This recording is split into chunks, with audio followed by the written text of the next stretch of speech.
What it do, baby? Welcome back to Clown Questions, the show where there are no dumb questions.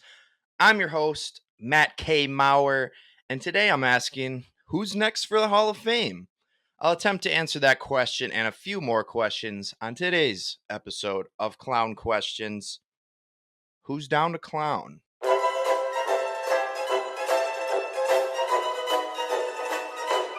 That's a clown question, bro.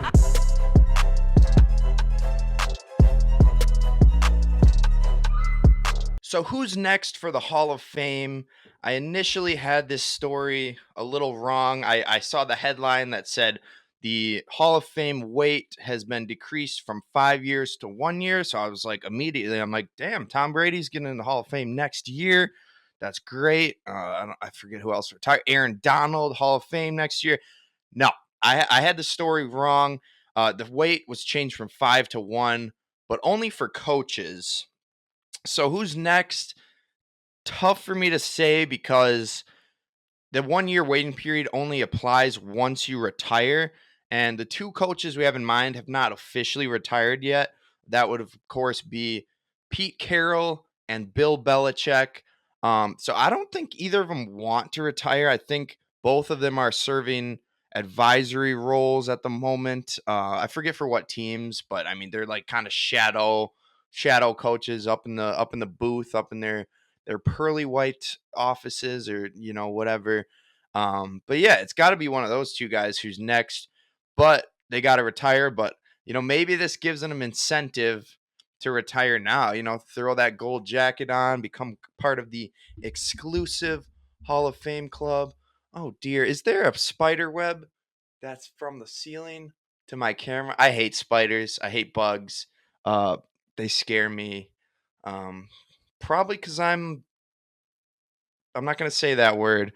Um, Moving on, Belichick, Carroll, they're next for the Hall of Fame, but you got to retire first, y'all.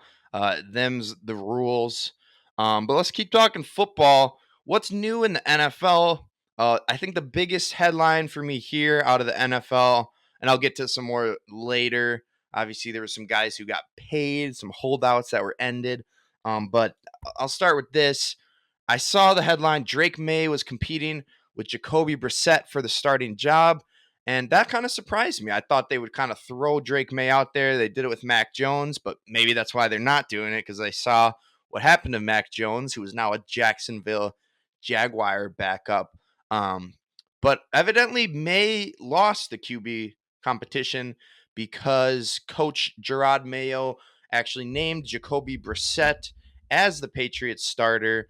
So Jacoby will be the starter for at least week one. We'll see how long it takes them to throw May in there. I would be shocked if we didn't see May at some point this season, probably sooner rather than later. But yeah, as much as I clowned the Atlanta Falcons for drafting Michael Penix, at pick 8 when they just got Kirk Cousins, this move actually I get. So the whole Penix thing, it was like, well, you just signed Kirk to a 4-year deal. Penix is on a 4-year. He's got the 5th-year rookie option. So you're kind of banking on the fact that Kirk won't finish out his contract, and you'll be able to throw Penix in there before he can leave with his option. But this one makes a lot more sense. I think the Patriots saw what happened with Mac Jones, as I said, and Jacoby Brissett, not the worst guy to learn behind. Not that Kirk Cousins is a bad guy to learn behind, but they use such an early pick. I'm getting off topic. Falcons are going to Falcon. But I think it's a smart move. Jacoby Brissett's been a great backup, and he's been a starter at many points in these past 5 years. Typically after someone gets hurt, but he's been serviceable, more than serviceable, a good quarterback, dare I say. So I don't hate the move. I think May will be in there quickly after the Patriots lose a number of games, but Brissett, not the worst guy to learn behind.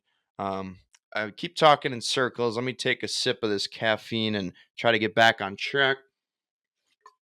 In other quarterback news, the Green Bay Packers have a new quarterback. No, we did not trade Jordan Love, but we did trade for a quarterback.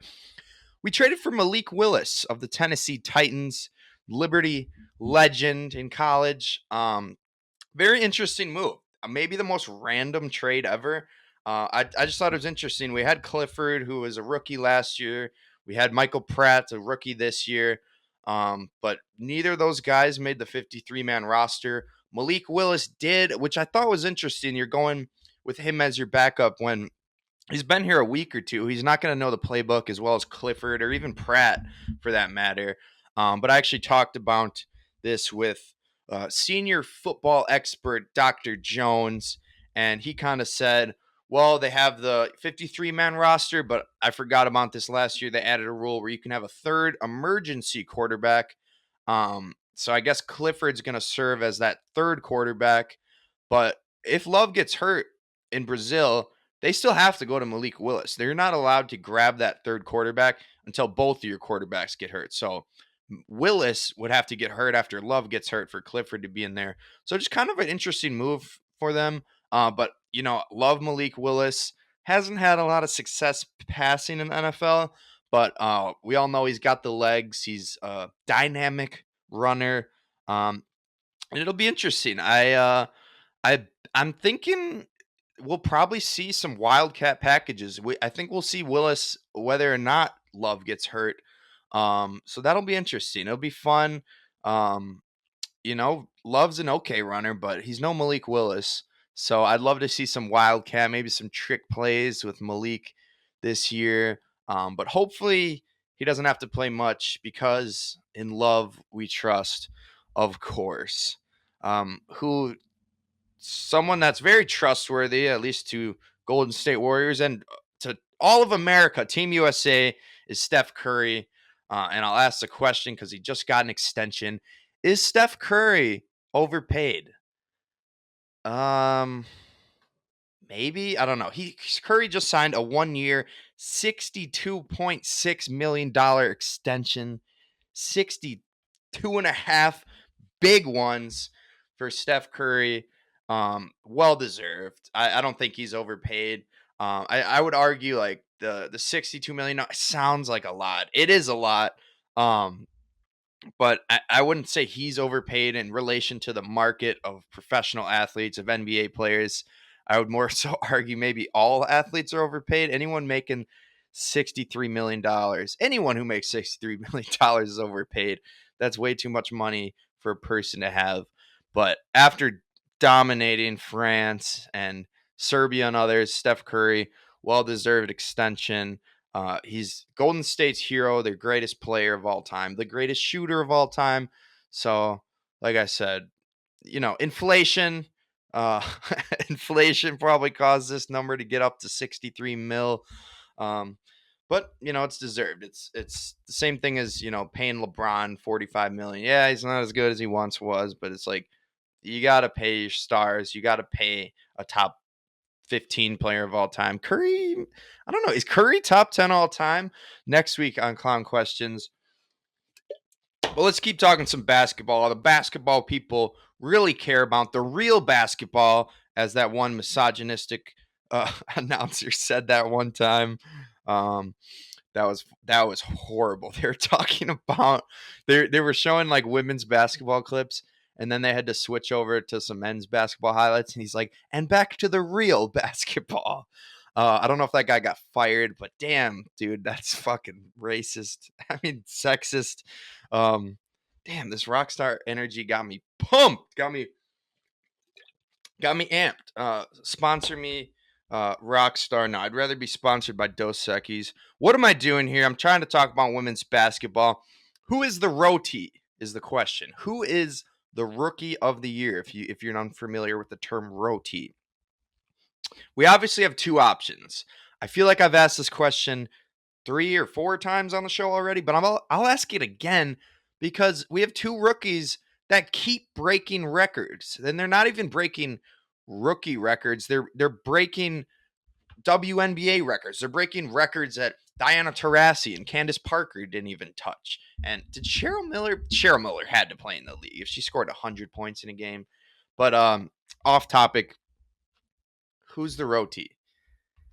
I had been on the Angel Reese train for a while, and I think I even tagged my friend Donnie and Angel Reese stat the other day and said rookie of the year, but I think I'm going to flip my tune. I'm giving the rookie of the year to Caitlin Clark. Reese has still got a chance. It seems like a slim chance because it's, you know, waiting. I saw RG3 tweet this. It's like, what do you weight more, points and assists or rebounds and double doubles? And he kind of said, when have we ever, linked rebounds as the most valuable stat? He's like, if we did that, the MVP wouldn't have been Jokic this year. It would have been Domantas Sabonis. Pardon me. Domantas Sabonis, who led the league in double doubles, actually set a record for all time NBA double doubles. He had like 60 or something. I don't know. He had a hell of a lot of double doubles. But speaking of double doubles, Angel Reese has now become the first player to have 20 plus rebounds in consecutive games. You heard that. First player, not first rookie. And she actually had 3 straight 20 rebound games. Just ridiculous. Reese is going to be a star in the league for years to come. I need to order my Angel Reese Chicago Sky jersey. Maybe I'll ask Santa Claus for it. But yeah, 23 double doubles for her. That's a rookie record. So I'd say Reese is still in the race, but Clark's going to win it. Clark this year has had 5 games with 20 points and 10 assists, most in WNBA history. Again, not a rookie record, an all-time WNBA record. She recently set the rookie 3-point record, and she currently leads the league in assists, and she's second in the league in 3-pointers made. She is unstoppable. Race is over. Lock it up. Caitlin Clark, congratulations on winning Rookie of the Year. Get the Fever to the playoffs. We want to see some upsets. See if you can take down the mighty Las Vegas Aces. But yeah, I don't think Asia Wilson's going to let that happen. Is it Asia or Aja? It's spelled A''J''A. Shout out Aja Wilson, who will be in the Goosebump moments of the week in a little bit. But let's get back to what people really care about. Football. I just did exactly what the racist, misogynistic commentator did. So my apologies to the female community for that. But back to football. Who's hurt? We got a couple people. Unfortunately, we have a Packer out for the year. AJ Dillon is out for the year with a neck injury, so that's kind of scary. That's a life-threatening, career-threatening injury. So hoping he gets healthy. Unfortunately, has probably played his last game in a Packer uniform. But hoping the best for him, and hoping him success in any of his future endeavors. So Dillon out for the year. Hollywood Brown is out week 1. I foolishly took him in fantasy as one of my starting receivers. Now I'm starting Dontavian Wicks week 1, which I feel real sketchy about because he's wide receiver 4 on the Packers. But I don't know. I told my friend Matt, and he's like, what's wrong with that? I bet Wicks is going to get a 60-yard touchdown the first play of the game. I'm like, all right, I can see it. He did in preseason. Why not again? But enough about Dontavian Kelsey or Wicks, Donna Wicks. God, Dr. Jones got my brain in a pretzel. But who else is hurt? Deron Bland, the king of pick sixes, set the record last year for most pick sixes in a season. He is out 6 to 8 weeks. That's a big blow to the Cowboys defense. But in good Cowboys news, their man, CeeDee Lamb, is back. And that's the answer to this question. Who got paid? CeeDee Lamb. 4 years, $136 million. Quick maths, that's 30 plus million a year. Is he getting paid almost as much as Dak? But yeah, Jerry Jones was just jerking him around this whole pause. It was just jerking him around this offseason, saying, it's not a priority. And CD replies, LOL. But apparently the holdout worked. I guess Jonathan Taylor proved this last year. Holdouts can work. They will pay you eventually if you're that good. And another guy that just got paid is, of course, Brandon Ayuk. BA gets paid. Kind of funny. He had quite the offseason, trade requests, this and that. Thought he was they had a deal done with the Steelers, but evidently he decided to go back to the 49ers. Kind of unfortunate for him because evidently they did not change the terms of the initial deal they offered him. He kind of settled for that, but he's probably going for, more of the long-term job security here, rather than, forcing his way to the Steelers to play out a one-year deal or so. But in other 49ers news, Trent Williams is still holding out. He was actually left off the 49ers 53-man roster. That's a huge loss for them. You could argue, and I might even argue, that Trent Williams is the best player on the team. I'd say it's between Trent Williams and Christian McCaffrey, but can you really have one without the other? Without Trent, McCaffrey's a little more vulnerable to some hits, as well as Brock Purdy. Trent Williams defends his blind side. But yeah, 49ers, I don't know why they paid Ayuk first. I feel like Trent Williams is a much more important piece to that offense. They have weapons galore, but there's only one Trent Williams, the best left tackle in the league. Pay him if you're smart, but I hate the 49ers. They always beat the Packers in the playoffs, so don't pay him. Trade him. Trade him to us. No, we don't need him. We got Elton Jenkins, Rasheed Walker. Go Pack. Yeah, who else is holding out? Oh, Jamar Chase. Actually, he's not holding out. He's holding in. So I guess the difference is holding out. You don't show up at the facility. You don't go to practice. Jamar's holding in, so he's showing up at the facility and such.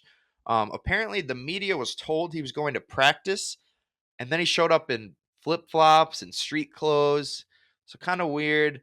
I don't know if that one's going to get done, but he probably saw the CD gets paid. Brandon Ayuk gets paid. He's like, I'm better than both those guys.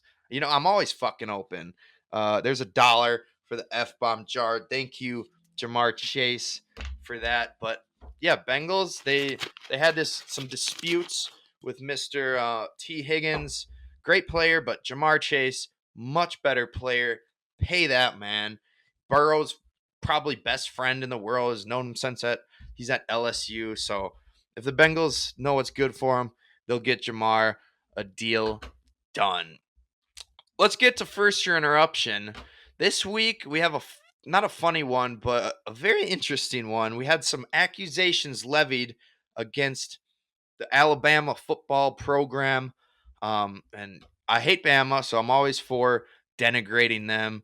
But basically, the Miami of Ohio coach accused Alabama of stealing a player from them, stealing a kicker. So I'll just hand it off to the Miami of Ohio head coach, who made some accusations of Alabama, and he gives his thoughts on the NIL and such. Here's Miami of Ohio coach Chuck Martin. All right, special teams lost your kicker, Carter McLaughlin. He's at. We didn't lose him. He's at Alabama. We know exactly. I understand. We know exactly where he's at. You media people, it's all pretend. Like, no, Alabama stole our kicker. Yes, they did. They illegally recruited our. They illegally recruited our kicker and stole him from us, and that's a fact. But that's but we act like it's not. We live in this la world. Like, hey, let's not talk. I don't know why everybody knows what's going on. So, yeah, Alabama stole our kicker. A couple other schools tried to steal it, but then okay, what's the question? Let's talk about Carter McLaughlin. That reporter wanted nothing to do with what Chuck Martin was talking about there. Immediately changes the subject. But shout out Chuck Martin, just wearing his thoughts on his sleeve there and accusing Bama, rightfully so, of stealing a kicker. He said they illegally recruited him. And I was reading the YouTube comments of this interview. It's like, how does one steal a kicker? I'll tell you how. Money.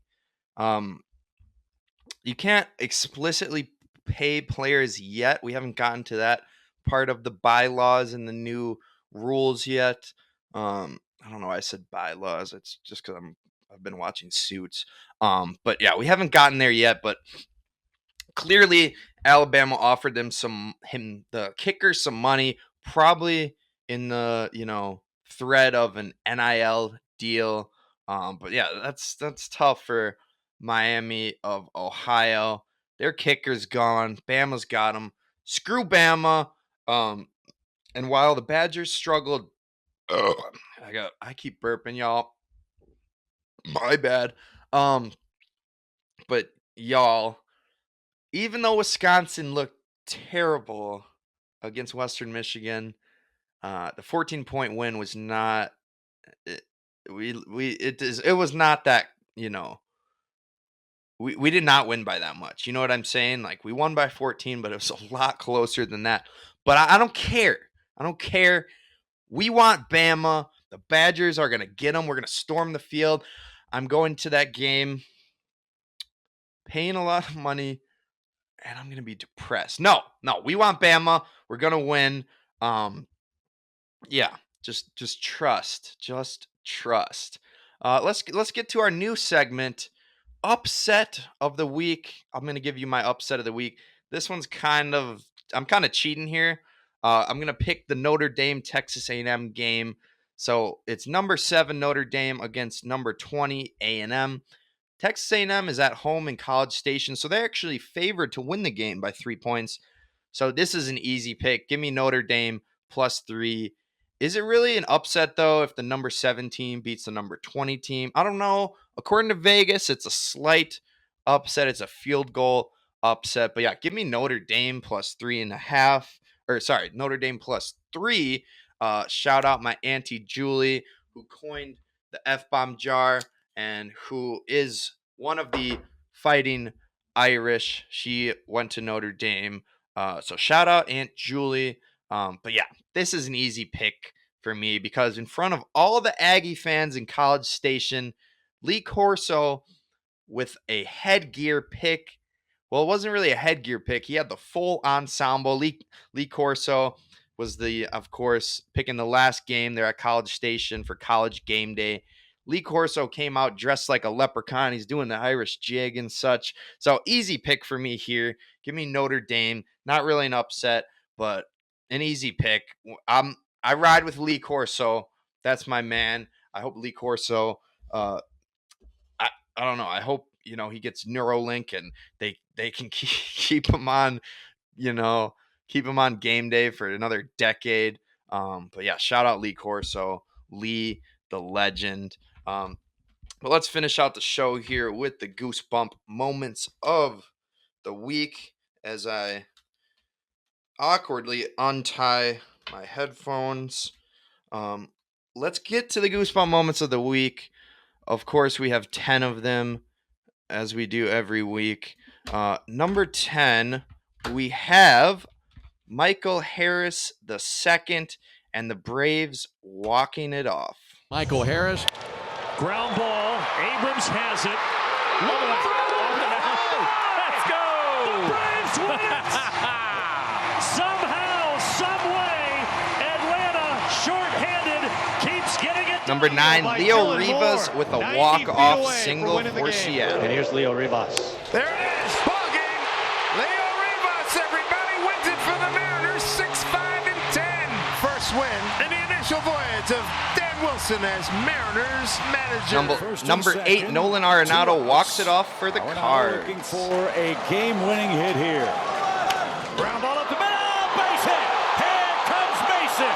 He's going to score, and the Cardinals walk it off. Win the game. Number 7, Bryce Harper with a walk-off single off of Josh Hader, nonetheless. Harper here in the bottom of the 10th. Ground ball, right side, into right field, a base hit. Here comes Schwarber, out third, heading for home. Here's the throw to the plate.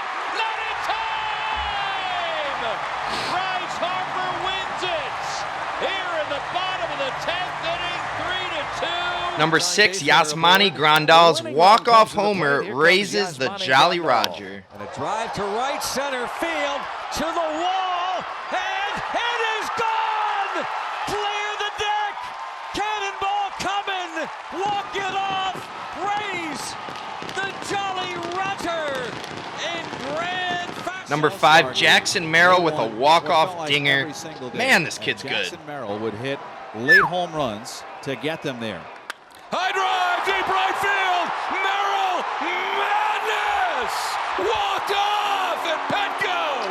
Padres win it 3-2.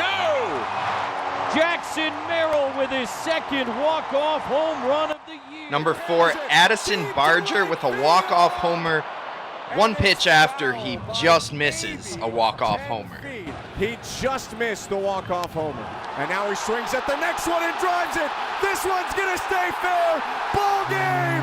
Ball game!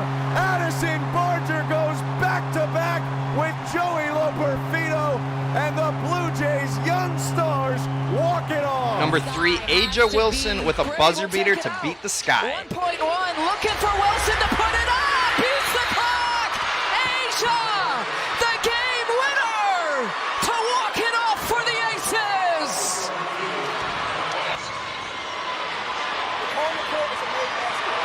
The call on the court is a made basket, and it will stay a made basket. Number 2, Travis Jankowski robs a walk-off homer. That's in the Wow. left field. That's trouble. Jankowski back. And a magic catch. Oh my goodness, what a grab. He brings the game back. You just saw Major League thievery right there. Unbelievable. Number 1 moment of the week, Shohei Ohtani joins the 40-40 club on a walk-off grand slam. Ohtani is living here tonight. Fly ball, right center field. Series going back. He's at the track. He's at the wall. 40-40. Walk-off grand slam. No way. What a moment. History. It's gone. It is gone. And it is over. Shohei Ohtani joins the 40-40 club in the most grand fashions. A walk-off grand slam. Shohei Ohtani, enough said. Man, he is baseball. He might be the greatest baseball player of all time. Next week on Clown Questions is Shohei Ohtani the GOAT. Not yet, but joining the 40-40 club on a walk-off grand slam. Could you get more theatrical than that? He is, I think, 7 homers and 7 stolen bases away from the first ever 50-50 season. 50 stolen bases, 50 home runs. Man, that dude good.